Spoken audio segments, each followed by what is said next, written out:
ভাইয়া কিতা খবর? খেলা চাইছে রংপুর আর ভিক্টোরিয়া, কি মনে হয় এবার? এই যে 10 রানে হাইরা গেল, আর কি কি অনুভূতি আপনার?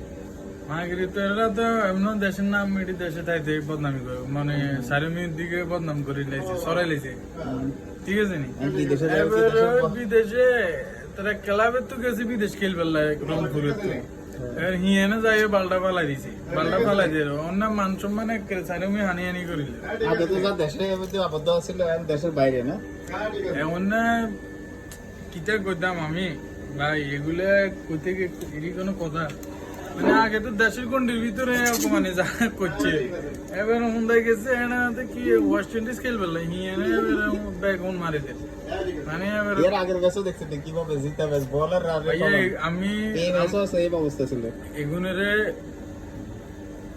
বান্দি কি না বান্ধবী গলা লাগাই দিলে, বান্দি শার্ট প্যান্ট খুলি বান্ধবী গলা লাগাই দিলে যে মা আর টিকিট খেলবি নি, যতক্ষণ পর্যন্ত কইতো না আর খেলতেন না, এতক্ষণ পর্যন্ত বান্ধবী গলা লাগাই হিড অনন্তর। তো রংপুরের কি টাকার অভাব হয়েছে নি যে হেরা এরকম এই যে প্লেয়ার দিছে এত আমি দেখছি তো যে জোরে বাইদের বল বাউন্ডারি কাছেও জান না এরা কি পাওয়ারে বাইদের।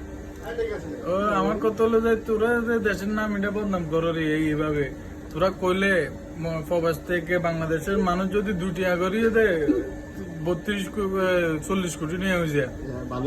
হ্যাঁ, ভালো একটা টিম গঠন করতে পারবি তোরা, নিয়ে না যায় একটা সাফল্য খেলবি, চিনি ফাইনালে হারিয়ে যাচ্ছে, তাহলে ফাইনালে যা হারিয়ে যাচ্ছে একটা দেশের একটা নাম থাকবো, নামের এত হুন্দাই দেয়ারি তোরা যা কবের বাইরে, এগুলা কোনো কথা না ভাই। এগুলোরই সবচেয়ে কষ্ট লাগে বেশি আমরা জিতা ম্যাচ গুলা কিভাবে হারিয়ে যায় এটাই বাস ভাইয়া, এটা তো আমরা বাংলাদেশের একটা ঐতিহ্য, জিতে ম্যাচ হারা আমাদের বাংলাদেশের ঐতিহ্য। এতটা হিয়ানে যায় খাওয়ার জন্য আমরা তো ফুডসের দোকানে আছি, এত করে আলাদুল বার্মার এক একটা বাবা, বার্মার এক একটা খাবাইলে খাবাইরা কবি তো ঘুম যাচ্ছি, বার্মার এক একটা খাবাই দিলে তোর মনে লাগে না।